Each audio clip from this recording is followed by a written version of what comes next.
오늘 우리에게 주시는 말씀은 사무엘하 23장 1절로 7절 말씀입니다. 교독으로 함께 봉독하시겠습니다.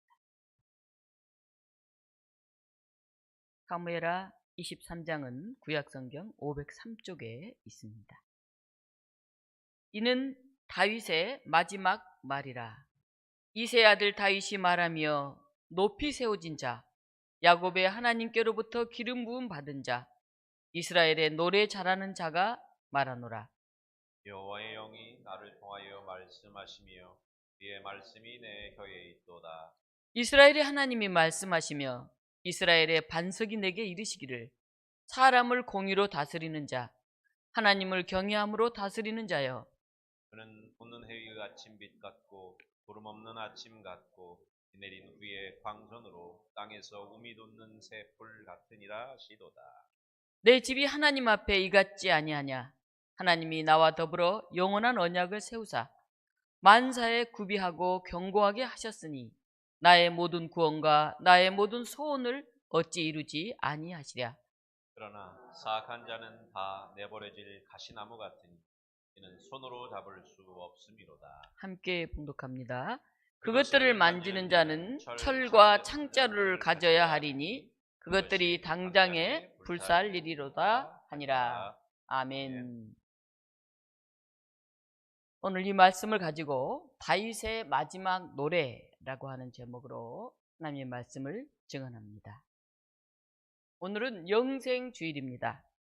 한 해 동안 하나님 나라로 가신 분들을 기억하면서 기도하는 그런 주일입니다.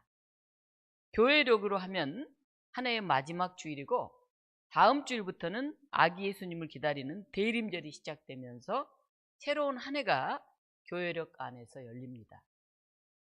올 한 해 우리 교회에서는 하늘나라로 부르심을 받은 분이 계시지 않아서 그나마 감사하지만은 세상으로 눈을 돌려보면 여전히 전쟁과 폭력이 그치지 않고 사건과 사고가 그치지 않고 수많은 생명들이 쓰러져 가고 있음을 우리가 볼 수 있습니다.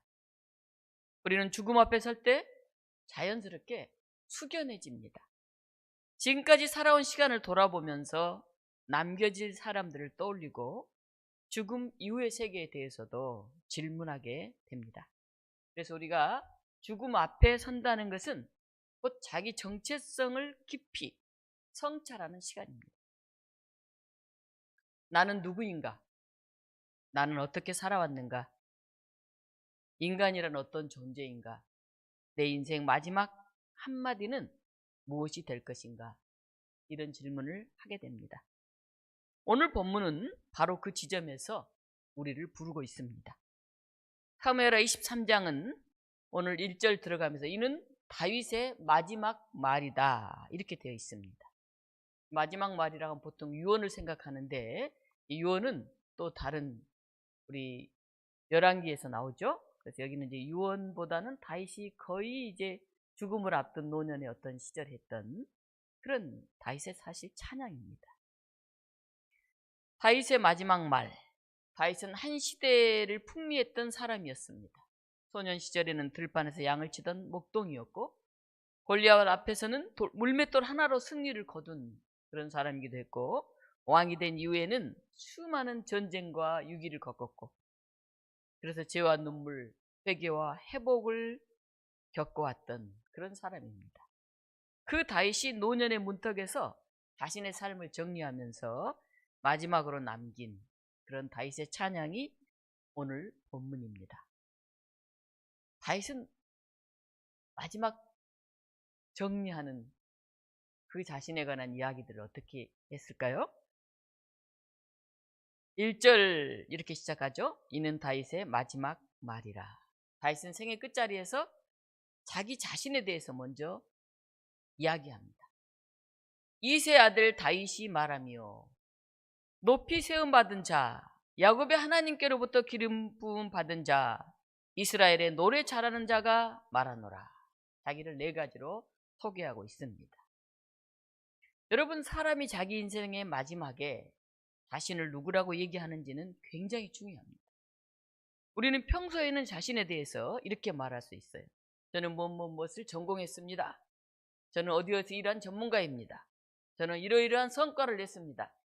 이런 얘기를 할 수가 있습니다. 하지만 인생의 마지막 순간에는 달라집니다. 그때는 화려한 스펙을 얘기하지 않습니다. 자기 했던 엄청난 업적을 말하는 것도 아닙니다. 나는 누구였는가? 나는 무엇으로 살아왔는가? 하는 것이 더 중요해집니다. 다윗은 스스로를 소개하면서 자기를 정리합니다. 첫째는 이세의 아들이라고 말합니다. 이세, 평범한 사람이에요. 나는 평범한 아버지의 아들이었다. 특별한 가문도 대단한 배경도 없는 한 작은 집안의 막내 아들이었다. 다윗은 그렇게 고백합니다. 사무엘이 기름 부을 사람을 찾으러 왔을 때 아버지 이세는 다윗을 부르지도 않았어요. 형들만 쭉 놔뒀어요. 야, 말째. 다윗은 사람들 눈에는 마지막 순위, 기억에도 남지 않는 그런 존재였습니다. 다윗은 그걸 고백합니다. 나는 정말 그냥 흙수저 이세의 아들이었습니다. 그러가 다윗은 또 이어서 고백합니다. 나는 높이 세움을 받은 사람입니다. 그러나 하나님께서는 그런 나를 높이 들어 올리셨습니다. 나는 스스로 올라간 사람이 아니라 하나님의 손에 의해서 높이 세움받은 사람입니다. 이렇게 고백합니다. 그리고 이어서 말합니다. 야곱의 하나님께로부터 기름 부음 받은 자입니다. 내 인생은 우연이 아니고 하나님의 선택과 부르심 안에서 내가 왕이 되기까지 그렇게 높이 세움을 받을 수 있었습니다. 라고 바울이 고백합니다. 다윗이 고백합니다. 그런데 참 재미있는 것은 네 번째 고백입니다. 오늘 제가 이 고백을 오늘 설교의 주제로 삼았는데요. 가장 인상적인 고백이에요. 이스라엘의 노래 잘하는 사람입니다. 이렇게 고백해요. 참 특별하지 않아요? 누구의 아들이다. 높이 세움을 받은 사람이다. 하나님께로부터 기름 부음 받았다. 다 그럴싸한데 나는 이스라엘의 노래 잘하는 다다 이렇게 고백을 해요. 그의 말년의 말이죠. 다윗은 자신을 정치가, 전략가, 위대한 왕 이렇게 소개하지 않아요. 그는 자신을 노래하는 사람이라고 정의하고 있습니다. 별 볼 일 없는 시골의 흙수저 가문에서 태어나서 높아지고 왕이 된 자신은 결국은 이스라엘의 노래하는 사람이었다. 이렇게 고백합니다. 은혜를 많이 받은 사람은 결국 노래하는 사람이 됩니다. 하나님의 은혜를 체험한 사람은 계산보다 감사가, 불평보다 찬양이 먼저 나옵니다. 우리가 잘 아는 바울도 비슷한 고백을 했습니다. 나의 나된 것은 하나님의 은혜다. 이렇게 고백합니다. 사랑하는 교우 여러분, 영생주의를 맞으면서 우리도 이 질문을 함께 붙들어 봅시다. 내 인생의 마지막에 나는 나를 뭐라고 소개할까? 나는 지금 어떤 모습으로 살아가고 있을까? 나는 무엇을 노래하면서 살고 있을까? 다윗의 마지막 노래 속에는 하나님 나라와 왕에 대한 비전이 담겨 있습니다. 오늘 3절에서 4절 말씀이 바로 그것입니다. 이스라엘의 하나님이 말씀하시며 이스라엘의 반석이 내게 이르시기를 사람을 공의로 다스리는 자, 하나님을 경외함으로 다스리는 자여. 이스라엘 하나님이 말씀하십니다. 공의로 다스리는 사람, 하나님을 경외하면서 다스리는 사람아. 어떻게 말하고 있습니까? 4절입니다. 같이 한번 읽어볼까요?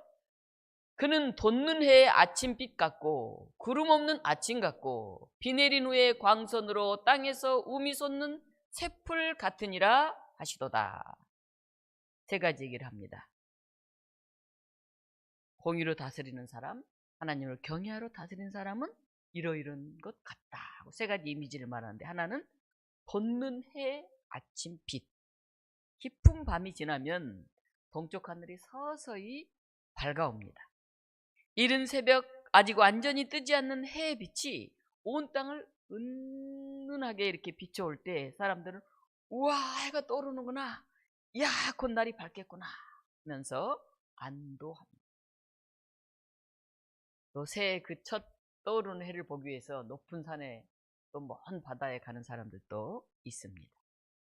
하나님을 경외하는 사람, 공의로 다스리는 사람의 존재가 바로 그러합니다. 그 한 사람이 있으면 그 가정이 서서히 밝아집니다. 그 한 사람이 있으면 그가 속한 공동체가 서서히 따뜻해집니다. 그 한 사람이 있으면 그가 속한 교회가 환해집니다. 오늘 이 세상은 여전히 어둡습니다. 차별과 혐오와 거짓과 폭력과 전쟁으로 가득합니다. 하나님은 그 가운데서 우리를 부르십니다. 너희가 이 어두운 세상 속에서 새벽 빛처럼 서 있지 않겠느냐? 말씀하십니다. 두 번째는 구름 없는 아침입니다. 아침에 막 구름이 쫙 끼어있고 막 비가 올 것 같이 우중충하면 마음이 답답하잖아요. 근데 아침에 시원하게 하늘이 열려있고 파란 하늘이 이렇게 되어 있으면 굉장히 기분이 좋습니다. 탁한 공기와 짙은 안개가 아니라 숨이 쉬어지는 하늘, 시야가 열리는 아침, 그런 아침은 참 상쾌하죠. 하나님의 사람은 구름 같은 두려움이나 의심이나 미움이나 죄책감을 조금씩 걷어내는 사람입니다. 내 안이 정리될 때 내 주변도 조금씩 맑아집니다. 예수님을 붙들고 사는 사람은 염려를 다 주께 맡기라, 이런 말씀 안에서 조금씩 짐을 내려놓지 않은 사람입니다. 자기가 무겁게 짐을 지고 있으면 다른 사람을 볼 여유가 없어요. 다른 사람을 봐도 다 그냥 어둡고 무겁게만 보여요. 먼저 내 마음의 짐을 걷어내시기를 바랍니다. 마지막 세 번째 이미지는 비온 뒤에 광선으로 땅에서 우미 돋는 새 풀, 이렇게 말합니다. 제가 모임이 있어서 무등산을 한번 갔던 적이 있어요. 제가 너무 감탄했어요. 이만한 고목 같은 큰 나무에서 이끼가 이렇게 나와 있는데 저는 그냥 파란 이끼가 낀 것만 보았는데요. 파란 이끼에서 이렇게 삐쭉 하는 순이 쫙 나 있는데, 와, 그렇게 아름다울 수가 없어요. 이야, 그 생명의 신비라는 게 이루 말할 수가 없었어요. 비가 내린 뒤 흙이 촉촉해지고 거기 햇빛이 비칠 때 땅에서 작은 새싹들이 돋아납니다. 살짝만 건드리면 꺾일 것 같은 연약한 그런 풀이에요. 그러나 그 속에서 싹이 나고 꽃이 피고 열매가 맺힙니다. 이렇게 돋아나는 새 풀은 아주 연약해 보이지만은 동시에 생명의 강한 모습이에요.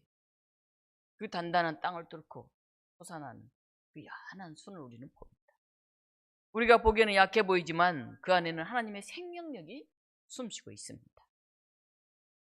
사랑하는 성도 여러분, 이 영생주일에 우리는 바로 이 생명력을 기억해야 할 것입니다. 우리보다 먼저 하늘나라로 부름받은 믿음의 사람들, 그들 중엔 우리 가족도 있고 우리 친지, 우리 이웃, 또 사랑하는 우리의 아무개들도 있습니다. 올 한 해도 눈물 속에서 믿음을 지키며 살았던 그 시간들이 우리에게 있습니다. 우리의 기억 속에 남겨진 작은 친절, 작은 기도, 작은 섬김들도 있습니다.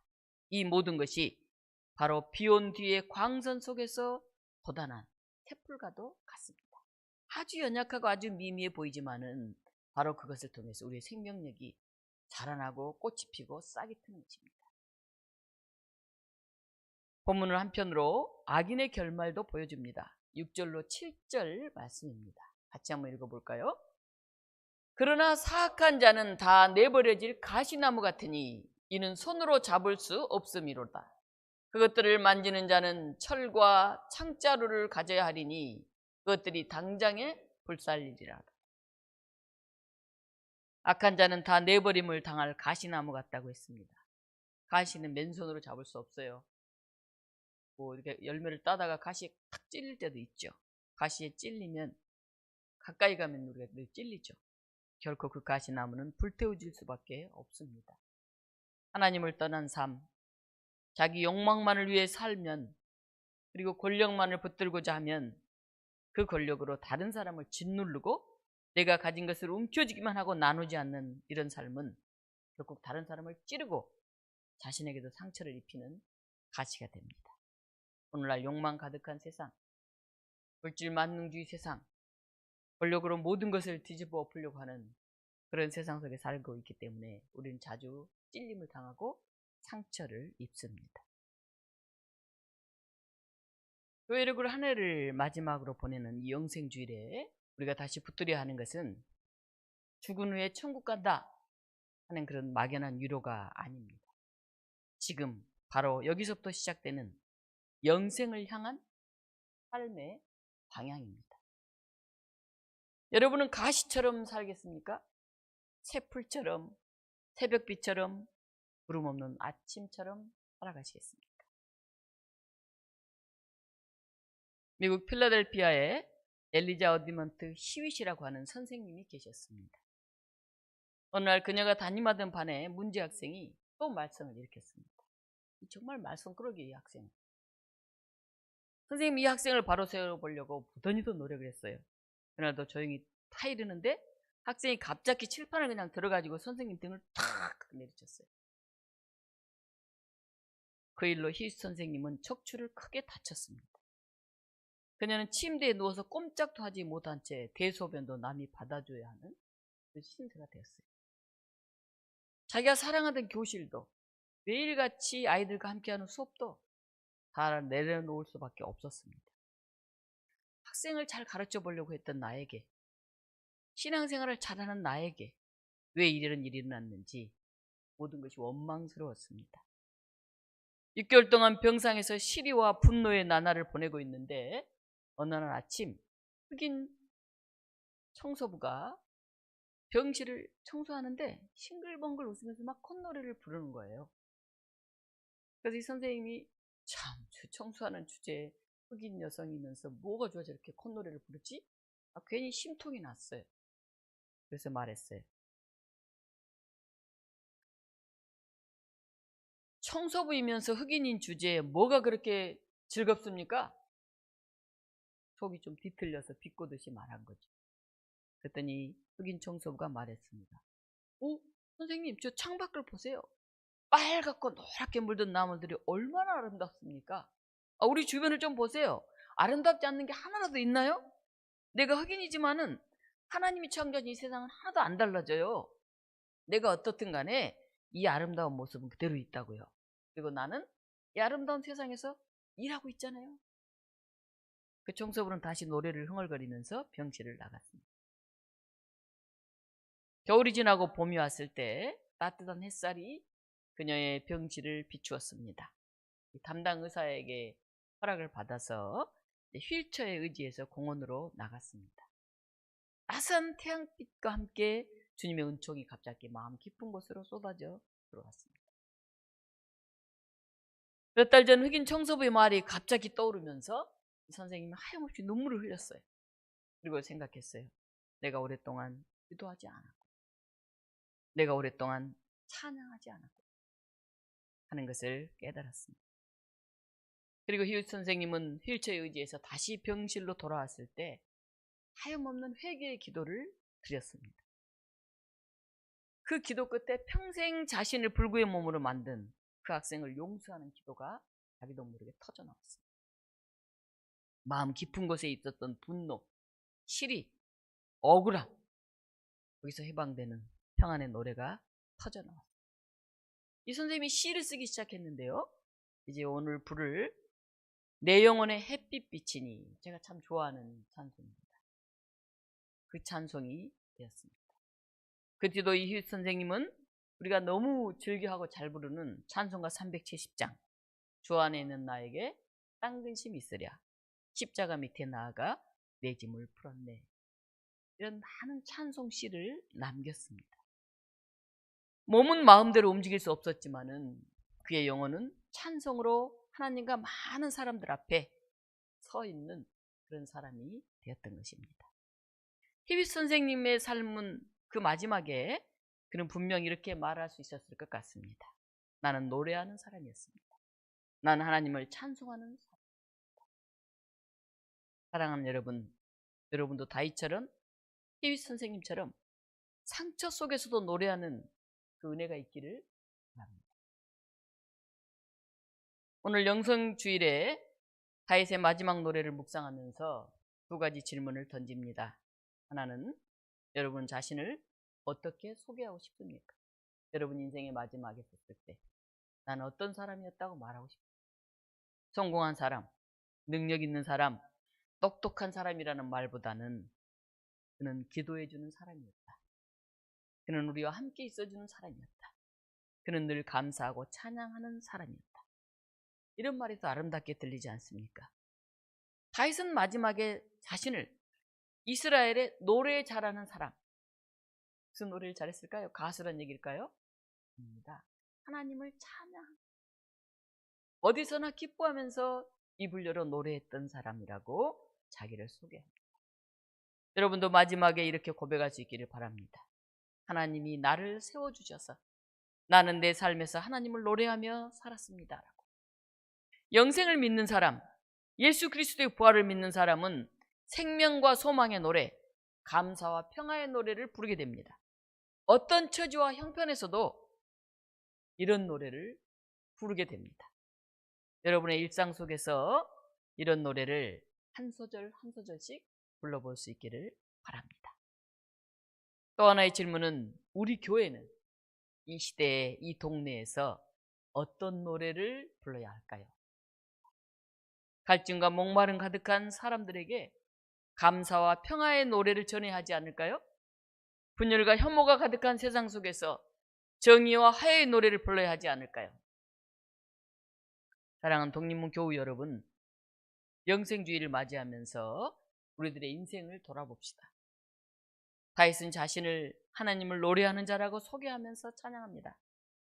우리들도 앞서가신 성도들이 남겨주신 믿음의 노래를 이어받아서 정직하고 신실하게 우리의 노래들을 부릅시다. 그리고 우리의 노래를 다음 세대, 우리의 자손, 우리의 손자녀들에게도 전해줄 수 있도록 우리 함께 힘을 모아 노력합시다. 이 시간 우리 잠깐 기도하겠습니다. 올 한 해 동안 사랑하는 사람 중에 나를 떠나간 이들이 있는지, 우리의 가족, 교우는 아니지만 친지, 이웃, 때로는 친구 중에 먼저 하나님 품에 간 사람이 있는지, 그는 어떤 말을 남겼고 어떻게 살아왔었는지를 돌아봤으면 좋겠습니다. 여전히 전쟁이 그치지 않고 있습니다. 수많은 사람들이 죽어가고 있습니다. 군인들만이 아니라 민간인들, 노인들, 여성들, 어린이들이 쓰러져 가고 있습니다. 하나님, 이 땅에 전쟁이 그치고 평화가 임하게 해주십시오. 우리가 간절히 기도하기를 바랍니다. 이 시간 우리가 잠깐 그들을 생각하면서 함께 묵상하고 이어서 같이 기도하겠습니다.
생명의 하나님, 영생주의를 맞이하여서 우리가 선 자리를 돌아봅니다. 우리 삶에 아픔이 있고 좌절이 있고 절망이 있습니다. 앞이 보이지 않는 가운데서도 노래하는 사람들이 있었습니다. 그들은 돋는 해의 아침빛을 보았고 비 온 뒤에 땅에서 우미 돋는 새풀을 보았고 구름 없는 아침을 보면서 찬양했습니다. 하나님, 내 마음이 가시처럼 찌르고 불평과 분노로 가득하지 않게 하시고 우리가 놀라운 주님의 생명력을 볼 수 있게 하여 주시옵소서. 죄 없이 이유 없이 죽어가는 연약한 생명들이 있습니다. 하나님, 우리가 그 생명을 아끼고 사랑하면서 이 땅의 평화를 실천하는 사람들이 되게 하여 주시옵소서. 이 세상의 것들에 연연하며 아둥바둥하며 살아가는 저희들이 되지 않게 하시고 영원한 하나님 나라를 바라보면서 그 나라를 소망하며 그 기쁨과 그 감격을 전하는 찬양하는 사람들로 서게 하여 주시옵소서. 오늘 또 우리 가운데 다가오셔서 우리를 위로하시고 우리로 하여금 하나님을 경외하는 사람, 하나님의 공의로 살아가는 사람이 되게 하시는 우리 주 예수 그리스도 이름으로 기도하옵나이다. 아멘. 함께 찬송 19장 부르시면서 준비하신 분 드리겠습니다.